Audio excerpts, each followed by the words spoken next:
আসসালামু আলাইকুম গাইস, আপনারা সবাই কেমন আছেন? আশা করি সবাই ভালো আছেন। তো এই আপডেটের পর কাস্টমে আনলিমিটেড গ্লোয়াল নেওয়া যায় না। আনলিমিটেড গ্লোয়াল নেওয়ার জন্য কি কি করতে হয় ফুল ভিডিও দেখলে বুঝতে পারবেন।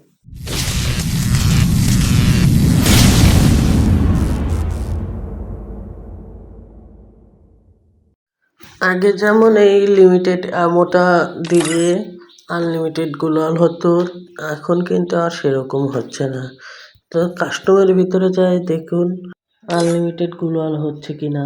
গ্লোয়ালের বাটনের দিকে তাকালেই বুঝতে পারবেন যে আনলিমিটেড গ্লোয়াল কিন্তু হচ্ছে না। আনলিমিটেড গ্লোয়াল বানানোর জন্য কীরকম কাস্টম তৈরি করতে হয় তো আমরা সেইটাই দেখবো মূল ভিডিওতে। তো আনলিমিটেড গ্লোয়ালের জন্য কেমন কাস্টম বানাতে হয়, কোন অপশনটা চালু করতে হয় সেটা দেখলে বুঝতে পারবেন। আনলিমিটেড গ্লোয়ালের জন্য এই অপশনটি চালু করলে আনলিমিটেড গ্লোয়াল হবে, আর আপনারা নিজের চোখে দেখে নিন আনলিমিটেড গ্লোয়াল হচ্ছে কি না। তো আমার গ্লোয়াল পালানো দেখেই বুঝতে পারবেন যে আনলিমিটেড গ্লোয়াল হয়েছে কি না। আর ভিডিওটা ভালো লাগলে লাইক এবং সাবস্ক্রাইব করবেন। আল্লাহ হাফেজ।